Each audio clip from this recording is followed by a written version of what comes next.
വീട്ടിലുണ്ടാക്കുന്ന പലഹാരങ്ങൾക്കൊക്കെ പ്രത്യേക ടേസ്റ്റ് തന്നെയാണല്ലേ. അതും അമ്മ ഉണ്ടാക്കി തരുന്നതാണെങ്കിൽ അതിലും ടേസ്റ്റ് തന്നെയാണ്.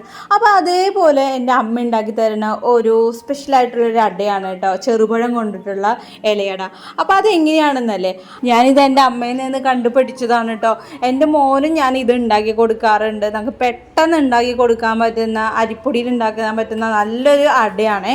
അപ്പോൾ ഇതിന് ഞാൻ ആകെ എടുക്കുന്നത് 2 പഴമാണ് കേട്ടോ. അതും പാളയംകുടം പഴമാണ് എടുത്തേക്കണേ. ഏത് ചെറുപഴം വേണമെങ്കിലും എടുക്കാം കേട്ടോ. അപ്പോൾ 2 പഴവും തൊലി കളഞ്ഞൊരു പാത്രത്തിലേക്ക് ഇട്ടിട്ട് ഉടച്ചെടുക്കുക ചെയ്യുക. ഞാൻ സ്പൂൺ വെച്ചിട്ടൊന്നും ശരിയാവാണ്ടായിട്ട് ഞാൻ കൈ കൊണ്ട് തന്നെ പതുക്കെ ഉടച്ചെടുക്കുമായിരുന്നു കേട്ടോ. അതാകുമ്പോൾ ഇത്തിരിയും കൂടി എളുപ്പത്തിൽ നമുക്ക് ചെയ്യാൻ പറ്റും.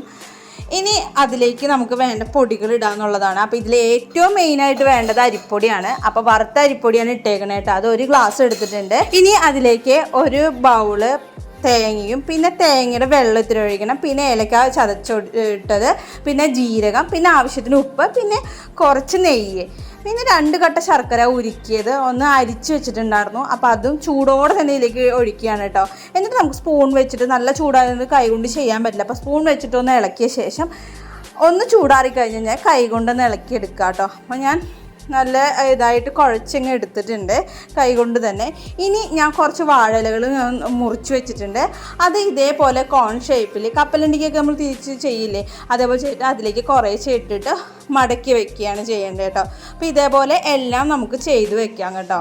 ഇല വാട്ടൊന്നും വേണ്ട. ചില ആൾക്കാർ ഇല വാട്ടിയായിട്ടൊക്കെ ചെയ്യും. ഇല വാട്ടേണ്ട ആവശ്യമൊന്നുമില്ല. ഇല ചെറുതായിട്ടൊന്ന് കട്ട് ചെയ്തിട്ട് അതൊന്ന് കഴുകി തുടച്ച് വെച്ചത് എടുത്താൽ മതി.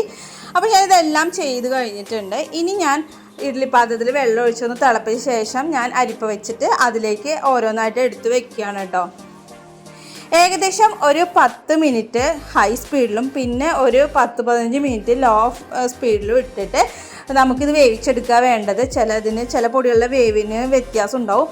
അപ്പോൾ അതനുസരിച്ച് വേവിക്കാൻ വെക്കണം കേട്ടോ. അപ്പോൾ അതേ ചൂടാറി കഴിഞ്ഞ ശേഷമായിട്ട് ഞാൻ തുറന്ന് നോക്കണത്. അപ്പോൾ നല്ല ടേസ്റ്റി തന്നെ കിട്ടിയിട്ടുണ്ടായിരുന്നു. അപ്പോൾ ഇതെല്ലാവരും ട്രൈ ചെയ്ത അഭിപ്രായങ്ങളൊക്കെ കമൻറ്റ് ബോക്സിൽ അറിയിക്കാൻ മറക്കല്ലേ.